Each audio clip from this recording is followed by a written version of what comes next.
Inspiration Nation. Hello, Lee Kemp here for another week on the podcast with both Jose Noya and Ryan Boniface. How are we doing, guys?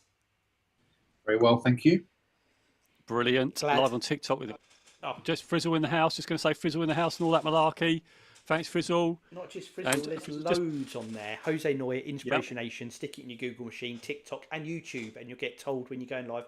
Not only for the podcast, but Jose is on there every single day, so get involved. So, yes, good stuff. Right. Boom. Ryan Boniface. First of all, I would just like to acknowledge on the podcast that you're going to be doing a couch to 5K, so we want to keep you honest on that.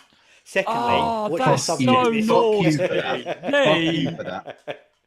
See, I did not do that, Ryan. I did not do that. That is outrageous. That I'm with you. That's totally outrageous. I'll just put out there for you that I've purchased a cross trainer that my intention is to run on it half an hour every morning. It's been in my house for 2 weeks and I haven't used it once yet. So, right, Ryan, you can hold him accountable for that, mate. That's what you can do. We will. But Lee is right, though. I'm currently working in South Africa until the first weekend of April.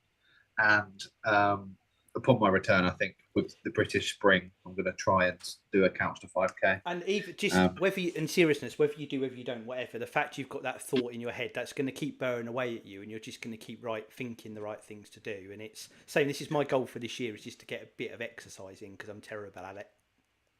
Yeah, I mean, I know we've had conversations quite in depth about my inner monologue. This is where inner me starts to really start piping up. And when I start to think about wanting to do things like this is where he starts to try to take me down. Yeah. But we'll see what we see. Yeah. Good thoughts. And don't let him take you down. I was a gym don't let him take you in my down. 20s, and I stopped pretty much the age where you are, and this is me 10 years later picking up the baton again, and I wish I never had stopped. So it's a good time to be doing it. You're 10. You're about 12 years ahead of me on the timeline in doing this, so it's good going. And I say my intentions are there, and I built something, but I haven't actually used it yet. I'll just put that out there, just to shame myself in retaliation. Seeing it, but in the same way, seeing it every day because it's in your office, right? It's just going to annoy you that you're not making use of it eventually. And I hope so. I have had that thought a couple of times actually, and I was going to do it this morning, and I said I went back to bed for the first time in forever when I got up in the morning, and then it was like I'll just give myself half an hour, and I got up half an hour than I normally would, and then didn't, and it was bad going. Funnily enough, we get picked up here. I don't mind telling you, we get picked up here about 7:45 to be in the office about 8 o'clock. Fine. Every day I set my alarm for 6 a.m. Be able to get up, have a shower, mill about, not have to rush. This week is the first time where I've started to defer that to 6:30 because my mind is now taking wasted time out. I'm going, you can just sleep for that half hour, you'll be fine. And that's what my inner monologue does to me. I have really good intentions, and eventually it picks and picks and picks and picks until it falls through. But that isn't actually the subject for today. Oh yes, it is you. Go on. What have we got? What have we got? As I know that I like to talk about myself quite a bit. That's what you're here for. Firstly, this quote is from a woman called Maya Angelou. Does that name ring a bell with a pair of you? Yep. Yes. You should do if you know your American history. For those of you that don't know, Maya Angelou was an American poet and civil rights activist, and she worked quite closely with Martin Luther King and Malcolm X throughout her years. And she was also, what I've got noted here, she was the first African-American woman to write and present a poem at a presidential inauguration in 1993. And for those of you on the screen old enough to be alive in 1993, pop quiz, who became president that year? Oh, would that be Bill Clinton? It was Bill Clinton. Well done, Lee. Reminds me of that Family Guy sketch that I won't repeat, so I might end up getting sued. We'll talk about that later, though. Sure. And the quote is, "Do the best you can until you know better. Then when you know better, do better." Are you kicking it out for thoughts? Well, no, I'm letting Joe write it down, so I know he likes to write it down. Do you need me to repeat it, or are we good? I've just put, do your best. When you know. Who's the best when you do thingy fong? La-di-da. I was just trying to write it down. So can you read back exactly what you've got written down, please, Jose? for the room. Oh, okay. It's do your best, and when you know your best, do your best or something. Isn't it something like that? Not quite. No, I'll give you half. You've been very kind to me, Ryan. You are being very kind. Do the best you Stop can. making me out to be the bully today. I don't like it. You are, Today. though. That's the fact. That's. Do the best you can until you know better. Then, when you know better, do better. Okay. So when you know better, just do better. Okay, yeah. Go on, yeah. For me, this speaks about, and obviously I know she doesn't mean this in an office environment scenario, this quote, but I can only bring it back to things that I can relate to. And working in an office environment and being thrown into a role or given a side task or a head task or whatever, and you don't really have a clue how to handle it or what to do with it, you just find a way to do your best until somebody either gives you feedback or you find a way of doing it better. And then you should, in theory, implement that process or implement that feedback to make the process run smoother and run better, right? But for me, you can apply this to loads of different things. You can apply it to how you manage relationships. I'm sure those of us that had relationships when we were in our teens and 20s probably made mistakes that now the pair of you are in your 50s and 40s will know not to make. Or maybe you do still make them, who knows? But the fact is that you do your best when you do it. Lee's got a smirk on his face. You do your best. I find new mistakes to make. Yeah, you do your best you do your best with the tools you have. You learn from any mistakes you make, and then you should hopefully try and implement those changes to be better with it, right? But I think also it's an important quote to talk about how we treat ourselves and how we treat others. A lot of the time there's the unconscious bias exists. Those of us that are any versed in emotional intelligence will know that biases exist. Some you're aware of, some are confirmation biases, some you're not aware of, and they're more likely to be whatever I said a minute ago because I've forgotten the word. And what we do as people is we always tell everybody that we don't judge a book by its cover, but every single person on the planet does. Every single person does in some way or another. We can try and not do it. People will try and not have that happen, but they will still do it. And it's using lessons you learn from making mistakes when you stereotype or do judge a book by its cover that you then take anything that you get wrong or any feedback you've got from that to be better the next time that you have an interaction with that person or a new person or anybody along those lines. That's how I see it. What about you two? Anything from your end? Lee, do you want to go or do you want me? No, I'm good. I will go. Yes, Lee. Get my thoughts together. Right. Sorry, I was watching your TikTok while we were talking. There's someone who is with us right now in the room. Brad Pitt. Love your name. Love your username. Fantastic. What was I going to say? Oh, yeah. So I realised this ties back. So we were talking before we went on the podcast.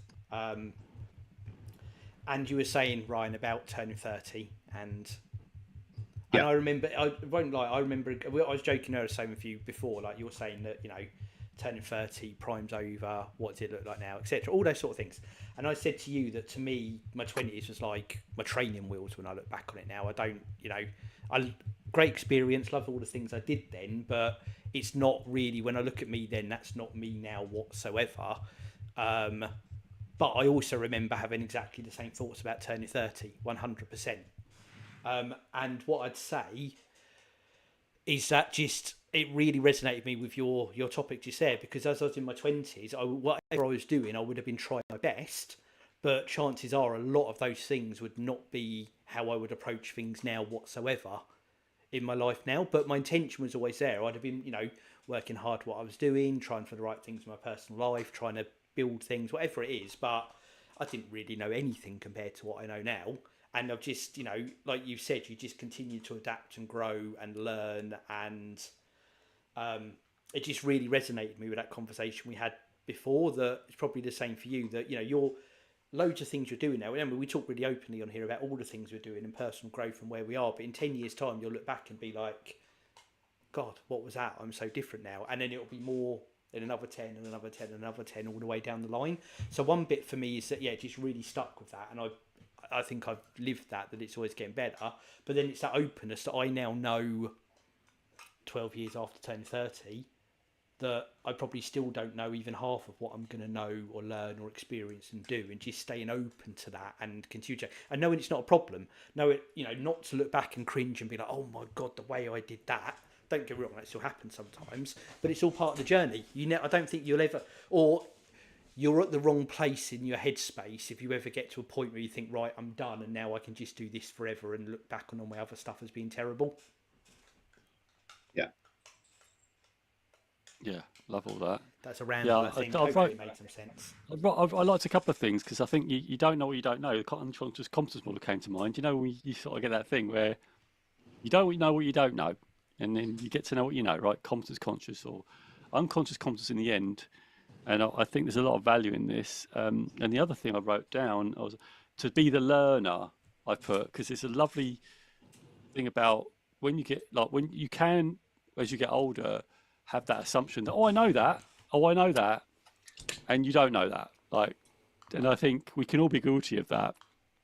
And I think for me, it's just to always have that curious mind in anything that I do, because I know when you think I know, you don't know, that can be very complacent, and then you don't grow at all because you think you've got to the whatever limit of your knowledge. Pinnacle, yeah.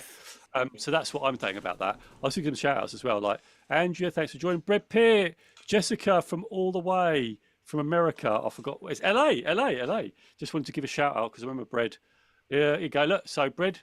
Oh, Jessica said, I'm in my 20s and wish I had the wisdom and advice of my future self. Haha. So there you go. That's what. I wish I could go back in time and have a conversation with myself. Yeah, it's interesting, isn't it? I think so. That's the thing for me as well. I think I got to points in my career as well where I thought I knew more, and then I'd come to a place, and then my skill set dived because I wasn't curious and I wasn't learning. And for me, we're never done. For me, it's like, oh look, view. Oh, I've got a flash goal. What is that? View my flash. Oh, sorry, I'm getting distracted. So I suppose for me, it's like the learner mindset and making sure that I stay curious, and that we're always a work in progress anyway. And I think that's the thing I've always adopted now.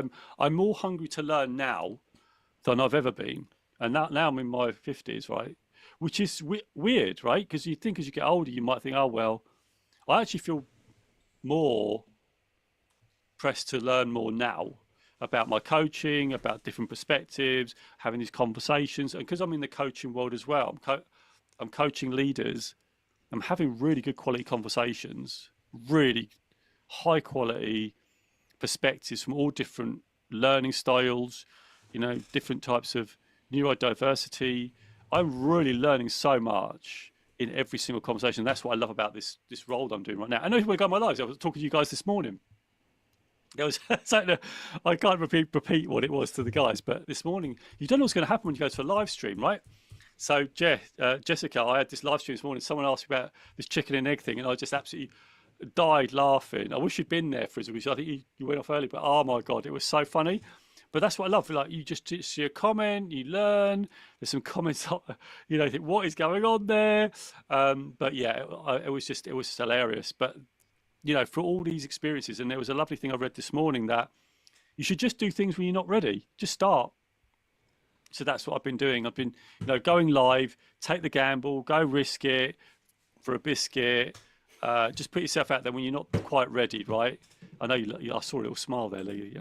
Bit of an old school risk it for a biscuit. My granddad used to say that to me when we were playing computer games. And we'd do something a bit dicey. Yeah, and I think as Simon Scribb said, the more risk you take, obviously you want to sort of minimise the downside, but the luckier you get. So he says luck is a skill, and I've really tried to lean into that. And I think where I am now is because of that. I put myself out there.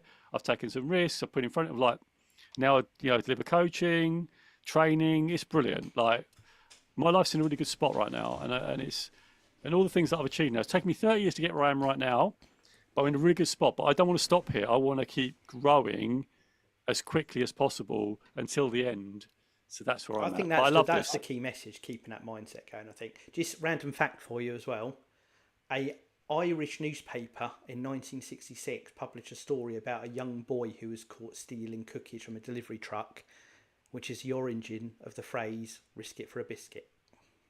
Oh, really? Oh, I love this. This is proper. Yeah, that's great. I love It's not that. proper facts; they're terrible facts, but I love them. They're great facts. I'll remember that. I won't remember the year, but I'll remember the stealing from the truck part. It's not the year bit. I asked ChatGPT to help me make some notes for the subject, Yes. and I do this quite regularly with my subjects. So I like to see what it kind of churns out. And funnily enough, Joe, adopt a learning mindset is number one on how you could implement this quote in your daily life. Let's go. Let's go. Thank you. Be open to feedback, new perspectives, and continuous self-improvement. It sounds like Joe wrote it. Acknowledge that what you know today might evolve as you gain more experience and knowledge. It also talks about reflecting on your actions. Take time to evaluate your decisions and behaviours, including your mistakes, and ask yourself, is there a better way that I could have handled this? I love that. That's an everyday coaching conversation. I have them every day. They're so good. They are so good. They're so powerful. Honestly, brilliant. Love it. Sorry, carry on, Lauren. I don't want to interrupt you. Seek knowledge and growth. Read, listen, and learn from others who have more experience, whether through books, mentors, or life experiences. Embrace opportunities to expand your understanding. That's one I think I'm quite good at. I try and be a bit of a sponge when it comes to things that I'm not great at, and I try and just throw as much at me as you can, and I'll see what sticks. Next one is take responsibility and adapt. When you realize you've made a mistake or acted out of ignorance, don't dwell in guilt. Instead, take corrective action and commit to doing better next time. And again, I think that's kind of touched on what you were saying, Lee, about how you can cringe about things in the past, and that's okay, and everybody does that. But it's what can I do next time that won't make me cringe out about it? That dwelling bit, that's the hardest bit, I think, to get over sometimes with things. And it's if you can become, because whatever you feel about it, people probably aren't thinking about it as much as you are, which, it's an easy thing to say, but I know I fell into that. That concept blows my mind. Yeah. Well, that it's not as big a deal to other people as it is to you. I think like the Truman Show, that my life is everybody's life, and they all just, it's my world and everybody just lives in it. I really struggle sometimes to get out of that mindset. But I think it's, even if you're in it for a while, it's that second bit of your statement there. It's to moving on. It's however you feel, whatever you do, just push through. Even if you've got to sit in it, push through it and take your corrective action still. And, that doesn't have to be, I screwed this up, here's what I'm going to. It might be, right, next time I'm going to do this or going forward. Because for me, sometimes the feeling of not wanting to feel that cringe is a motivator to do things differently. Yeah.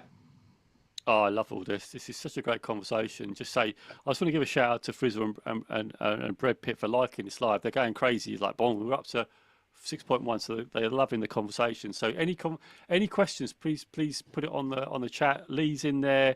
Ryan, are you in there? Are you in there still? No, I'm not, because I am usually, I'm just referring to my notes. If it's not my that's subject, fair enough, yeah.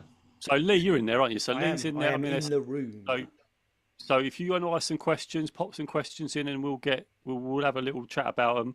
So feel free to do that. Thanks, Brad, for your Brad Pitt, or Jessica. Thank you so much for yours. So yeah, I love this conversation. So yeah, carry on. Sorry, I just wanted to just give some shout outs before letting you continue, because that was really good.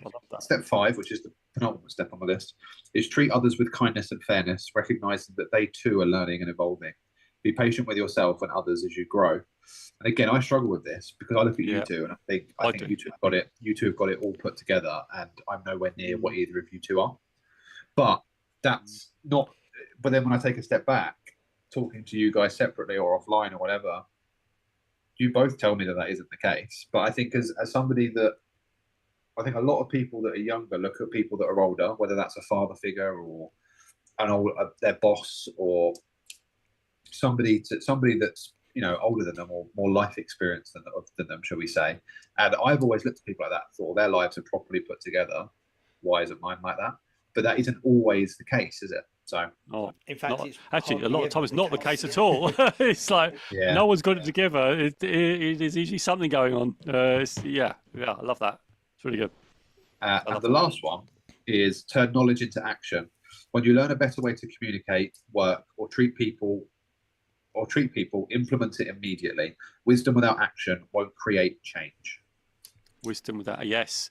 That is coaching in a nutshell, mate. Honestly, that is, you have to have some steps at the end. What Lee was talking about you've got to have, if I've done something wrong, own it. What do I need to do? If I'm doing well, celebrate it. Do something. So I love that. 100% agree. I don't know what else to say other than that I love it.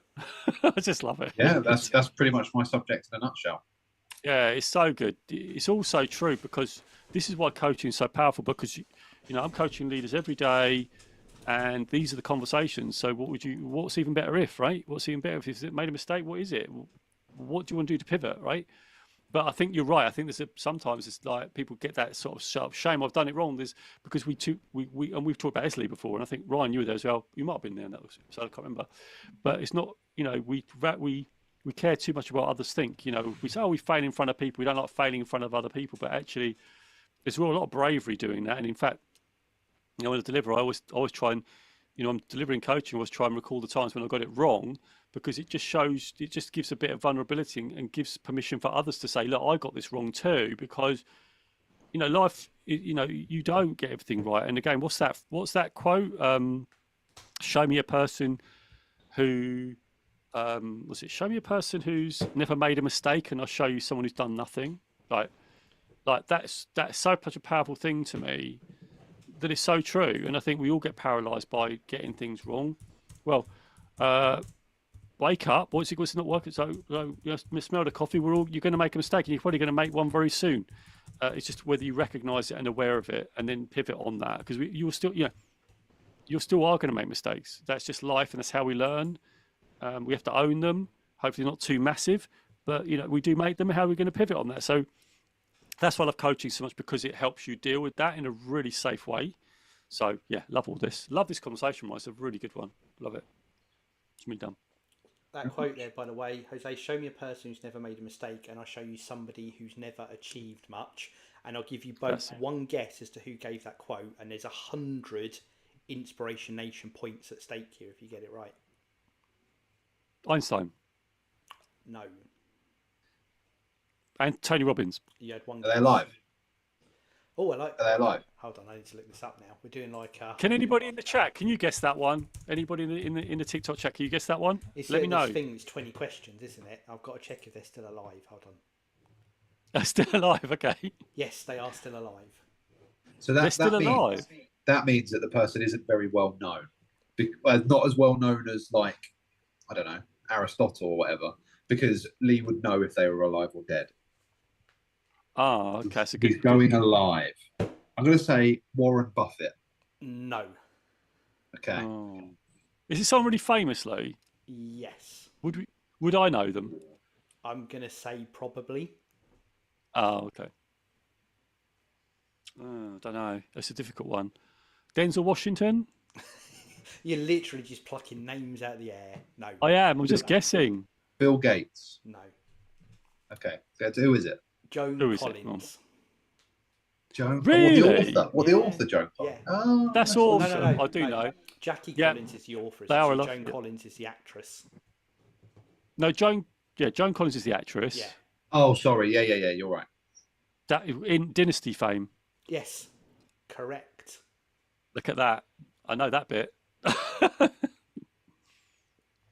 Correct. See, I can't believe she did that quote. It's a great quote. I love that. So I searched that. It's just thrown up a load. I've got like fodder for weeks here. There's some more great quotes come up. Right. It's got a new chat. Oh, sorry. Brad Pitt was getting involved there, and I didn't see the questions. Yep. Einstein. I said, all right, well done. In my head, that's right. Before I looked, because I typed the quote in to see who it was, and I was thinking Einstein as well. So there must be something similar. He said that. Is there something Einstein must have said something? Yeah. Must have said something. Yeah. Thanks, Brad. I was throwing out some likes, and right at the start of the podcast, I got the #1 gifter badge, but Brad has now got that, which I don't know if I'm really cool. pleased Go or on, slightly go on. envious of, but good work. We love it. We love well the done, support. Brad. Yes, we do. Thank you so much. Right, shall we do some takeaways, and we'll get ourselves out of here for this week? Yep. I'm going to give you, back to what we were saying about your view, Ryan, of people having it all together and stuff. My takeaway / summarisation is we're all making it up as we go along. And that's all right. Like that. That's all right. Yeah, a bit part of the wing Jose, series. what have you got? Mine is just to maintain the learning mindset, just to have that learner, be curious. So that's mine. And I love that. Boniface, for your own subject. Oh, I'm going to take the line out. I'm going to take ChatGPT's line of wisdom without action won't create change. Love it. Beautiful. Good stuff. Good. Lee, do you want to just give out Bread's little bit of wisdom there? Do you want to read that out? The only people we're comparing with is ourselves. Was it comparing or competing? Competing. Yeah, competing. Yeah. Competing, and then there's the writing's over one. Your little white pulley thing. So I can't see it on the there is a second one there as well. Everyone's learning and going at their own pace, and I think that's the key bit. Like you see those bits, like what's it, Mr. KFC, who didn't start KFC till he was like 60 or something. I love that story. I love that. Everyone goes at their own pace with it. And it's like we talked about before. Just because you're quote unquote winning early on doesn't mean that's going to stay the way either. So don't, exactly as a message to them. Yeah, don't compare yourself to other people. Very, very one of our first early quotes way back in the day was Mr. Boniface himself with, was it, comparison is a thief of joy? It's a thief of joy. Yes. Wasn't that Eleanor Roosevelt that quoted that quote? I don't remember. I heard it on Radio 1 on the drive down to Lee's house. Go on, do the Google. Well, it's stuck. Hold on. We'll do this and then... Here, got Lee on it now. Lee's on it. Hold on. The quote bot's coming. Here we go. Quote It says it's often attributed to Theodore Roosevelt, so chances are it might have been Eleanor Roosevelt. Okay. Oh, no, you're right then. It's probably Theodore, so I've obviously got the wrong Roosevelt, haven't I? Obviously got the wrong one. I love that, though. I'm going to give you a shout-out, Ryan and Lee, for liking this live. I'm going to give you a shout after this. Okay. I'm definitely here. Lee, can I just ask before we finish? Yes. Do you know all the American presidents in order, or was it just the fact that you were 10 or 11 when they... No, I know Clinton was mid-90s, so it was... Okay. I know that. So it was Bush before that, then it was Clinton. Back before, was it Reagan before? But I could probably count backwards a little bit, but I couldn't do them all. Was it Reagan before Bush? Fair enough. And then a Bush before Reagan? Then maybe Gerald Ford before that? Then Nixon before that? I don't know, I'm just saying I might be completely wrong. Have you seen the honesty on TikTok from Brett? I love this because Brett is from LA. I love it. Not even I know. Brett, I love that. That's so great. It's made me cry with laughter. That's I love as many that. as I could get you. And most of my knowledge of US presidents and when they were seated comes from cultural references during The Simpsons. Is where most of my knowledge of that comes from. So you got the School of Simpsons. I love that. That's my schooling is Simpsons. I love it. There you go. Simpsons got a lot to ask for. It's fantastic. If they had a guest part or they were parodying The Simpsons, it's fair to say they're in my head. It's all there. I love this. Isn't it Gerald Ford that's in The Simpsons when he moves in across the street? No, well, he is in it. He's definitely in one, but the Bush is moving across the street. Bush is a move across the street. Yes. The old Bush, not the new Bush. Yeah, because he was. And Gerald Ford is in that same episode, though. I think. Is he? Yeah. That's where I'm not sure. Anyway, I even know he was a president without that. We should probably end the podcast. We should. We're just chatting now. We're just chatting. Thank you, everyone. We're killing some airtime here. Great engagement on TikTok, by the way. Again, Jose Noya, Inspiration Nation. Stick him in your Google machine. Follow on TikTok. Get involved. Literally every single day. There's a fantastic community growing there. Ryan, fantastic subject. Everyone out there, appreciate you listening. Do what you can to support the podcast. Let people know about us. I'll pause a breath. Count us down. We'll be back next week. 3, 2, 1. Inspiration Nation. Inspiration Nation. Catch you guys later. So that TikTokers, thank you so much, Brad. Thank you. Cannabis Lover 420 just joined. Yeah.